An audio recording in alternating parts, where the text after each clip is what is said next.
ہر علی کرم اللہ وجہہ کے پاس ایک شخص آیا، اس نے سوال کیا کہ نماز میں دو سجدے کیوں ہیں؟ قیام ایک ہے، رکوع ایک ہے، سجدے دو، ہر رکعت میں دو سجدے ہیں، ایک رکعت میں قیام ایک ہے، رکوع ایک ہے، لیکن سجدے دو کیوں ہیں؟ تو حضرت علی کرم اللہ وجہہ نے فرمایا منہا خلقناکم، پہلا سجدہ تیرا دنیا میں آنے کا ہے، تو سجدہ جب کرتا ہے زمین پر اپنا ماتھا رکھتا ہے تو پہلا سجدہ اس چیز کا ہے کہ تجھے اسی مٹی سے پیدا کیا، بنایا، منہا خلقناکم، اسی مٹی سے پیدا کیا۔ اور دوسرا سجدہ جو ہے جب تو کرتا ہے تو یہ بتاتا ہے وفیہا نعیدکم، تو اسی مٹی میں ہی جائے گا۔ اسی لیے دو سجدے، ایک سجدہ تیرا آنے کا ہے دنیا میں پیدا ہونے کا، دوسرا سجدہ دنیا سے جانے کا۔ اور دونوں سجدوں کے درمیان جو وقفہ ہے جس میں تو بیٹھتا ہے، جسے جلسہ کہتے ہیں، یہ تیری زندگی ہے۔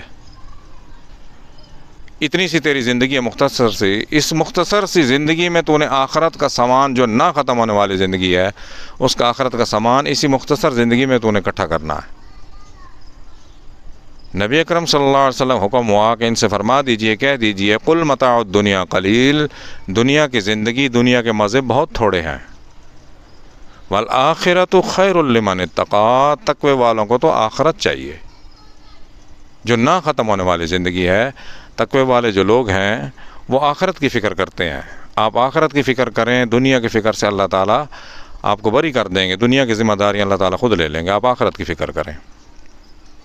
والآخرۃ خیر لمن اتقی ولا تظلمون فتیلا، کسی کے ایک تیلے کے برابر، تنکے کے برابر بھی کسی کے ساتھ ظلم نہیں کیا جائے گا۔ قیامت والے دن انصاف ہوگا، اللہ تعالیٰ انصاف فرماتے ہیں، ظلم نہیں کرتے کسی کے ساتھ۔ اینما تکونوا یدرککم الموت، تم موت سے بچ نہیں سکتے، موت تمہیں ادراک، یدرک، پکڑ کے رہے گی۔ ولو کنتم فی بروج مشیدہ، بروج چاہے تم قلعوں میں مشیدہ، پوشیدہ قلعوں میں بھی جا کے چھپ جاؤ تو موت سے نہیں بچ سکتے۔ تو آخرت کی زندگی کی فکر کریں، جیسا علی کرم اللہ وجہہ نے فرمایا کہ یہ مختصر سا جو قیام ہے دو سجدوں کے درمیان، اتنی مختصر سی زندگی ہے انسان کی۔ مزید جاننے کے لیے چینل کو لائک اور سبسکرائب کریں۔